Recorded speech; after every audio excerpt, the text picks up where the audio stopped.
Hi TOC, I'm Michael Smith from Worldreader. Have you ever read the same book twice? Maybe 3 times? Or have you ever started a book but never finished it? Simply put it down? I know I have. Well, I ask this question because there's something magical about reading.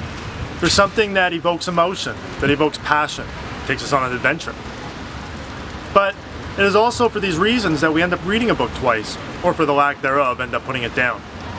Did you know that there's over 200 million children in Africa that simply don't have access to books? This is a huge problem. A problem that at Worldreader we're trying to tackle. It takes a huge vision and it takes a collaboration of efforts. We're taking new technology into a world that totally embraces it. On a continent that is second in the world for cellular network development, we're taking e-readers, connecting them to the 3G networks, and putting them into schools, communities, and libraries that simply never had a chance, not even for paper books. But it takes more than that. It takes a collaboration of effort. We have publishers that we work with around the world.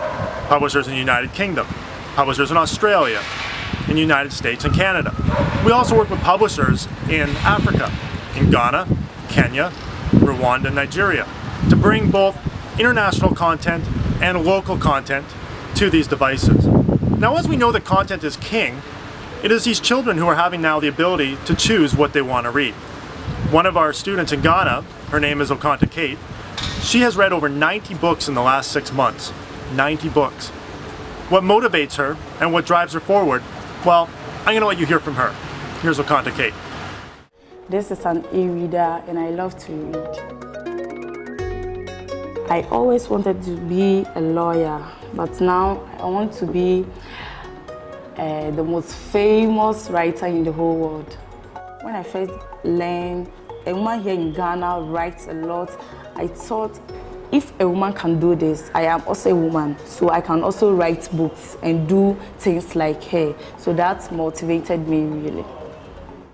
Now, it takes more than simply delivering books to Africa and putting 3,500 books on one e-reader and giving it to a child. There are certainly the challenges that we are facing. Our publishers in Africa are embracing this new technology, but they're also finding the challenges that come along with it.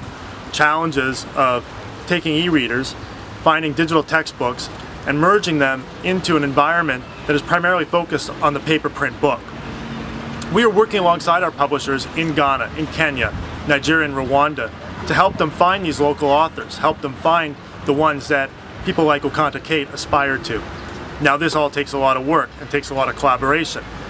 In the last 6 months, we have gone from delivering 76,000 books, that was in March, 76,000 ebooks, to over 200,000 this past September. Here we are September, 200,000 books. Now, we aren't stopping there. We're looking at going to 1 million by the end of 2013.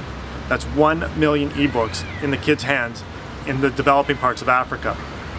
TOC, I'd like to join you in New York in February and speak to publishers from around the world and share with them the success that we are having in bringing books to the developing parts of the world using technology, something that can only allow us to reach 1 million books in just over 3 years, and developing a culture. Kids are finding a sense of national identity. We're finding new local authors, and we're opening up a whole new market. Thank you for your time. Look forward to seeing you in New York. Have a great day. From our office here in Barcelona, I'm Michael Smith.